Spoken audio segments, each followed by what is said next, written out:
Just when we all forgot about him, he's back again. After opening Instagram on one faithful day, I came across a name I definitely did not expect to hear again, and that has sparked a lot of debate in the triathlon world over the last 2 years. We are talking about Tomas Rodriguez Hernandez. If that name sounds familiar, it's likely because he was at the center of a massive storm in 2024 when he was tested positive for a prohibited substance after a brilliant Ironman Texas. But let's start at the beginning. Born in 1998 in Mexico, Tomas is now 27 years old. He started his professional career in 2021 and for years he was a solid pro, winning Ironman 70.3 events like Campeche and Cozumel in 2023 as well. While being a decent swimmer and good on the bike, his most lethal weapon was almost certainly his run.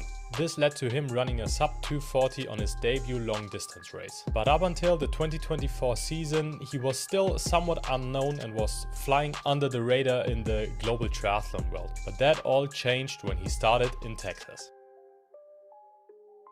At the Ironman Texas, Rodriguez did the unthinkable. He didn't just win, he dominated this race. He chased down legends like Patrick Lange and clocked a marathon time of 2 hours 34 minutes and 14 seconds.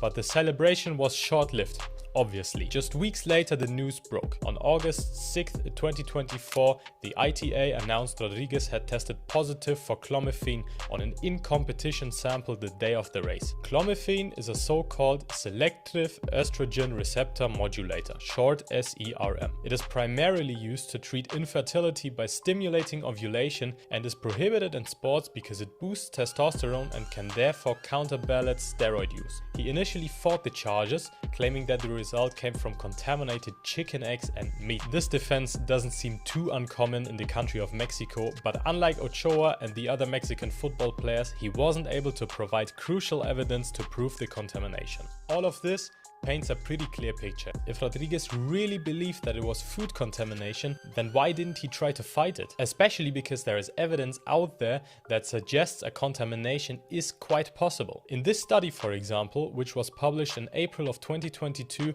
researchers investigated whether eating eggs from laying hens treated with clomiphene can lead to detectable clomiphene metabolites in human urine, which then could cause adverse analytical findings in sports drug testing. In other words, if you eat contaminated eggs and meat, can you actually become a doper? This is what the study tried to find out, and the results are actually really astonishing. If the volunteers only consumed 2 of those contaminated eggs, the clomiphene metabolics appeared in the urine were so high that it would be absolutely reportable in doping controls. But here is the key. There is an actual test to find out if this was contaminated or if this was doping. Since Rodriguez did not try to clear his name and accepted a 2-year suspension which dates from April 27th of 2024 to the 6th of June this year, it seems like an admission of guilt. His Texas title was stripped, Patrick Lange was promoted to the win, and Rodriguez vanished from the race results. He didn't vanish from the internet though. While he was serving his ban through 2024 and 2025, he stayed active, not only on social media,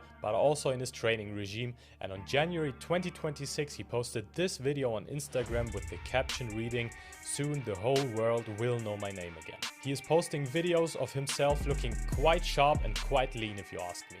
He's hitting really good times according to his Strava and also really good volume, and he is showing off a level of fitness that suggests he hasn't spent the time away sitting on the couch eating chips. He's clearly on a mission to prove that his results were more than just what was in his system, and maybe, just maybe, he will finally treat us to that 228 he promised us in the after-race interview of the Ironman Texas. But one big question remains before Tomas makes his anticipated return somewhere in the second half of the 2026 season. How will the sport handle this comeback? In the sport where clean sport is incredibly strong and doping cases are still quite rare, how does a convicted cheater fit into the beautiful picture of anti-doping press releases every 6 to 12 months? The answer is we don't know, and we simply have to wait and see how exactly his comeback will look like. Maybe Tomas really proves us all wrong and delivers outstanding performances in the coming years, redeeming himself for a one-time mistake and becoming a fan favorite